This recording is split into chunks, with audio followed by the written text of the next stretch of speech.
एक गुरु और चेला थे और दोनों भटकते रहते थे, उनका कोई स्थायी ठिकाना नहीं था। तो भटकते भटकते शाम को एक नगरी में पहुंचे। भटकने का मतलब वो अपना भजन कीर्तन करते थे और घूमते रहते थे। तो रात का टाइम था, एक नगरी में वो पहुंचे और दोनों ने ये डिस्कस किया कि भाई नाइट हम यहीं रुकेंगे और सुबह अर्ली इन द मॉर्निंग यहाँ से निकल पड़ेंगे। तो गुरु ने चेले को कहा कि भाई रुक तो गए हैं, जाओ कुछ राशन पानी का सामान लाओ, भोजन करना पड़ेगा नहीं तो नींद नहीं आएगी। चेला गया बाजार से खाने पीने का कुछ सामान लाने। अब से वो मार्केट जब गया तो उसने भाव ताव किया, पूछा कि भाई नमक की क्या रेट है, तो कि 10 रुपये किलो। फिर उसने कहा शक्कर की क्या रेट है, कि 10 रुपये किलो। तेल की क्या रेट है, 10 रुपये किलो। घी की क्या रेट है, 10 रुपये लीटर, मतलब जो भी वो मात्रा थी वो। तो चेले को आश्चर्य हुआ कि भाई ये कैसा शहर है, प्रत्येक वस्तु की एक ही रेट है। तो व्यापारी जो बैठे थे उन्होंने कहा कि ये तो हमारे नगर की विशेषता है, समानता का अधिकार चरितार्थ है यहाँ पर, इसलिए किसी वस्तु की रेट में कोई डिफरेंस नहीं है। यहाँ घी और पानी एक भाव है, यहाँ नमक और शक्कर एक भाव है। चेले को लगा ये तो मौज हो गई, महंगी से महंगी वस्तु भी कम रेट पर मिल रही है। तो वो गुरु के पास गया और गुरु को बोला कि भाई अब हम इसी नगर में रहेंगे, हमें भटकने की कोई ज़रूरत नहीं। तो गुरु ने पूछा क्यों? तो चेले ने कहा यहाँ बाजार में सारी जो वस्तुएं हैं उन सब की रेट क्या है, समान। गुरु ने कहा अगर ऐसा है तो अभी के अभी हमें रवाना होना पड़ेगा। चेले ने कहा क्यों? तो कि ये नगर रहने के लायक बिल्कुल नहीं। चेले ने कहा कि गुरु जो है उम्र ज़्यादा हो चुकी है, दिमाग काम करता नहीं है, खुद भी भटक रहे हैं और मेरे भी जो चप्पल है वो आप। तो इस तरह से चेले ने कहा कि आपको जाना है तो जाओ, जहाँ मर्जी आए जाओ, लेकिन अब मैं यहीं इस नगर में रहूँगा, मैं कहीं जाने वाला नहीं हूँ। गुरु ने कहा ठीक है, और बहुत जल्दी तू अपने इस डिसीजन पर पछताएगा, लेकिन जब पछतावा हो मुझे याद कर लेना, मैं आ जाऊँगा। ठीक है, अब मामला वो आया गया हो गया, गुरु तो वहाँ से रवाना हो गया, चेले ने अब वहीं पर रहना शुरू कर दिया। इधर कुछ दिन के बाद क्या हुआ, उस नगर के अंदर एक मकान का काम चल रहा था और दीवार बन रही थी। दीवार के पास में एक बकरी खड़ी थी और अचानक वो दीवार बनती बनती गिर पड़ी बकरी के ऊपर और बकरी की डेथ हो गई। बकरी नीचे दब गई और बकरी का खेल खत्म हो गया। अब बकरी जब मरी तो बकरी का जो मालिक था वो राजा के पास पहुंचा कि मेरी बकरी 20,000 की थी, बकरी के अंदर 3 बच्चे थे, उन 3 बच्चों में से वापस 2 बकरियां बनती, उनके 2-4 बच्चे और होते। इस तरह से उसने कैलकुलेट किया। जैसे आजकल कोई एक्सीडेंट किसी का हो जाए भेड़ या बकरी का तो जैसे हर्जाना मांगा जाता है, वैसे ही। तो उसने राजा को कहा कि भाई मेरी बकरी की जो हत्या की गई है इसका आप इंसाफ करिए और हत्यारों को सजा दीजिए। राजा ने कहा कि हमारे राज्य में सबका महत्व बराबर है, इसलिए एक बकरी के जीवन का महत्व वही है जो एक इंसान के जीवन का है, और जिसने भी इस बकरी की हत्या की है हम उसे प्राण दंड देंगे।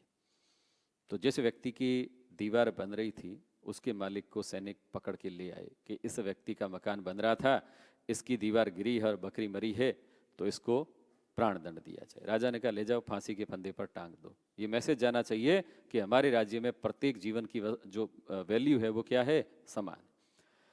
अब उस मकान मालिक ने कहा कि इसमें मेरी क्या गलती है, दीवार तो कारीगर बना रहा था, मैं खुद थोड़ी बना रहा था। दीवार कारीगर ने ऐसी बनाई कि वो बीच में गिर पड़ी और बकरी मर गई, इसलिए फांसी की सजा मुझे नहीं होनी चाहिए। किसको होनी चाहिए? कारीगर को। सैनिक गए, कारीगर को पकड़ के लाए और फांसी की तैयारी होने लगी। कारीगर ने कहा कि मेरी गलती नहीं है, मसाला जिसने बनाया था उसकी गलती है। वो मसाला ही ऐसा बना था कि पत्थर सही से लग नहीं पाए और दीवार गिर पड़ी, बकरी मर गई। उसको छोड़ के मसाला बनाने वाले कारीगर लाए गए और फांसी की तैयारी होने लगी। मसाला बनाने वाले ने कहा भी मेरी भी गलती नहीं है, जो सीमेंट आई थी दुकान से वो सीमेंट ही घटिया क्वालिटी की थी, इसलिए ऐसा मसाला बना और दीवार गिरी है। अब सैनिक गए उस दुकान वाले को पकड़ के लाए। दुकान वाले ने कहा कि सीमेंट मेरे घर पे थोड़ी बनती है, मैं तो फैक्ट्री से लाया हूँ, और फैक्ट्री वाले ने घटिया क्वालिटी की सीमेंट मुझे सप्लाई की है। अब फैक्ट्री वाले को पकड़ के लाए, उसने फिर आगे किसी को बताया। इस तरह से वो क्रम चलता चलता एक व्यक्ति पर आकर के ख़त्म हुआ। जैसे क्लास में कई बार होता है कि आवाज़ किसने की, तो कहते हैं पीछे वाले ने, पीछे वाले ने। फिर वो लास्ट लाइन वाला देखता है तो पीछे दीवार है, अब वो किसका कहेगा किसने की। तो वैसे कुछ। अब उसको फांसी के फंदे पर चढ़ाया जाने लगा। उसके पास कोई तर्क नहीं बचने का, लेकिन उसकी किस्मत बढ़िया थी। फांसी का फंदा उसकी नाप का नहीं था, फंदा छोटा पड़ रहा था, तो फंदा आ नहीं रहा था, यहाँ पर फंस गया आकर के कानों के ऊपर। तो सैनिकों ने कहा राजा को कि भाई अब क्या किया जाए। तो राजा ने कहा अब कोई दिक्कत नहीं है, अब ये फंदा लेकर के पूरे नगर में घूमो और जिसके गर्दन की नाप आ जाए उसको पकड़ के ले आओ। बकरी की हत्या हुई है तो एक प्राण तो जाएंगे ही जाएंगे, तब जाकर के न्याय होगा।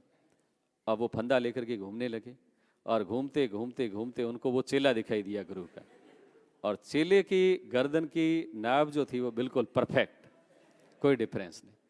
अब चेले को पकड़ के ले आए। चेला थर थर काँप रहा है, पैर हिल रहे हैं। पूछा मुझे कहाँ ले जा रहे हो? तो तुझे फांसी दे रहे हैं। उसने कहा भी मैंने कोई मक्खी तक नहीं मारी है तो फांसी क्यों दी जा रही है मुझे? तो उसको सारी कहानी बताई गई कि फांसी का फंदा तेरी नाप का है तो अब तुझे फांसी पर चढ़ना ही पड़ेगा।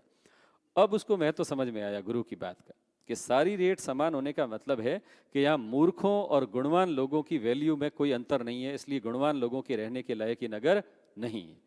गुरु की बात का मतलब वो था कि सारी रेट समान होने का मतलब क्या है कि घी और पानी या नमक और शक्कर अगर एक भाव है तो वस्तु की वैल्यू कोई है ही नहीं, उसके गुण का कोई महत्व नहीं है। तो अब वो गुरु को याद करने लगा, भगवान को याद करने लगा। गुरु उधर नगर से निकल रहे थे और उन्होंने जब कुछ कोलाहल सुना तो आए वहाँ पर, और पता चला कि एक आदमी को फांसी के फंदे पर चढ़ाने के लिए लेके गए।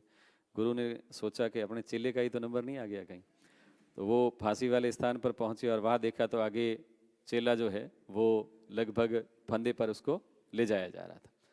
गुरु बीच में वहाँ गए और गुरु ने कहा कि भाई इसकी फांसी रोक दो। राजा ने पूछा क्यों? तो गुरु ने कहा कि मुझे फांसी पर चढ़ाओ।